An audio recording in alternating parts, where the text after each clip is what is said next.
நம்ம டெய்லியும் Dinamani news paper பார்த்துட்டே இருக்கோம். இன்னைக்கு என்ன இம்பார்ட்டன்ட் நியூஸ் இருக்குது அப்படிங்கிறத பார்ப்போம். ஸோ டைரெக்டாக பார்த்தோம்னா ஒரு அப்பாயின்மெண்ட் பற்றி கொடுத்துருந்தாங்க.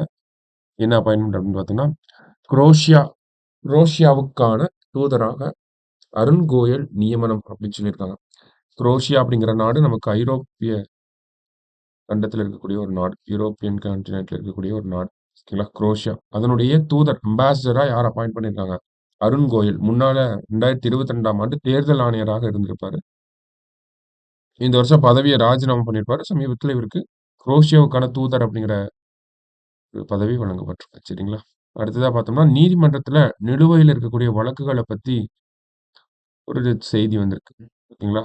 நாடு முழுவதும் உள்ள மாவட்ட மற்றும் சார்நிலை நீதிமன்றங்கள், உயர் நீதிமன்றங்களின் உத்தரவுகள், தீர்ப்புகள் மற்றும் வழக்கு விவரங்களின் தரவுத்தளமான தேசிய நீதித்துறை தரவு தொகுப்பு தகவலின்படி, உயர்நீதிமன்றங்களில் நிலுவையில் உள்ள மொத்த வழக்குகளின் எண்ணிக்கை சுமார் 58.59 லட்சம் ஆகும். கிட்டத்தட்ட பார்த்தோம்னா என்ன சொல்றாங்க ஃபர்ஸ்ட் இங்க வரைக்கும் என்ன சொல்றாங்க அப்படின்னு பார்த்தோம்னா NJDG அப்படின்னு சொல்றாங்க. அதாவது தேசிய நீதித்துறை தரவு தொகுப்பு.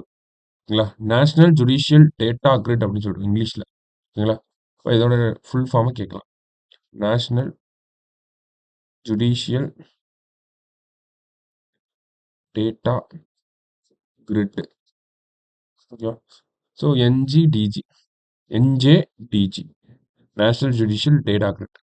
ஸோ இந்த நேஷனல் ஜுடிஷியல் டேட்டா கிரிட் பார்த்தோம்னா நமக்கு நாடு முழுவதும் இருக்கக்கூடிய மாவட்ட மற்றும் சார்நிலை நீதிமன்றங்கள், உயர்நீதிமன்றத்துடைய உத்தரவுகள், தீர்ப்பு மற்றும் வழக்கோட விவரங்கள் எல்லாமே எங்க ஸ்டோர் ஆகும்னா இதுல தான் ஸ்டோர் ஆகும். டிஜிட்டலைஸ் பண்ணி வச்சிருக்கோம். சரியா?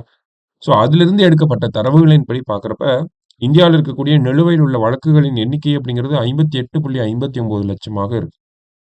இதுல 42.64 லட்சம் வழக்குகளை பார்த்தோம்னா உரிமையியல் சார்ந்தவையாக இருக்கு. மீதி இருக்கக்கூடிய 15.94 லட்சம் அப்படிங்கிறது வழக்குகள் குற்றவியல் தொடர்பானவையாக இருக்கு. 30 ஆண்டுகளுக்கும் மேலாக நிலுவையில் உள்ள வழக்குகளின் எண்ணிக்கை அப்படின்னு பார்த்தோம்னா 62,000 இருக்கு. இது 20 30 ஆண்டுகள் வரை இருக்கக்கூடிய நிலுவையில் இருக்கக்கூடிய வழக்குகள் அப்படின்னு பார்த்தோம்னா கிட்டத்தட்ட 2.5 லட்சம் கிட்ட இருக்கு. இன்னும் வேடிக்கையான விஷயம் என்ன அப்படின்னு பார்த்தோம்னா நிலுவையில் இருக்கக்கூடிய வழக்குகள்ல ஒரு 3 வழக்குகள் பார்த்தோம்னா 1952ஆம் ஆண்டுல இருந்து நிலுவையில இருக்கு அப்படிங்கறது சொல்லியிருக்காங்க. ஓகேங்களா? 1952ஆம் ஆண்டுல இருந்து நிலுவையில் இருக்கக்கூடிய வழக்குகள் இன்னமும் இந்திய நீதிமன்றங்கள்ல இருக்கதான் செய்யுது. ஸோ அந்த கேஸோட போயிட்டு இருக்குல்லையா ப்ரொலாங்டா அதை கம்மி பண்ணணும் அப்படிங்கிற ஒரு கண்ணோட்டத்தோட எழுதியிருக்காங்க இந்த ஆர்டிகல். சரிங்களா? ஸோ ஜஸ்ட் என்ன டேட்டா பாயிண்ட் மட்டும் தான் இந்த இடத்துல நமக்கு கொடுத்துருக்காங்க. ஸோ அதை மட்டும் நம்ம தெரிஞ்சுக்கிறோம். ஓகேவா? ஸோ மற்றபடி இன்னைக்கு நியூஸ் பேப்பரில் பெருசாக நமக்கு பாரிஸ் பேராலிம்பிக்ஸ் பற்றியுமே இன்னும் சரிங்களா? ஸோ மீண்டும் நாளை செய்தித்தாள் வாசிப்பில் சந்திக்கலாம். நன்றி.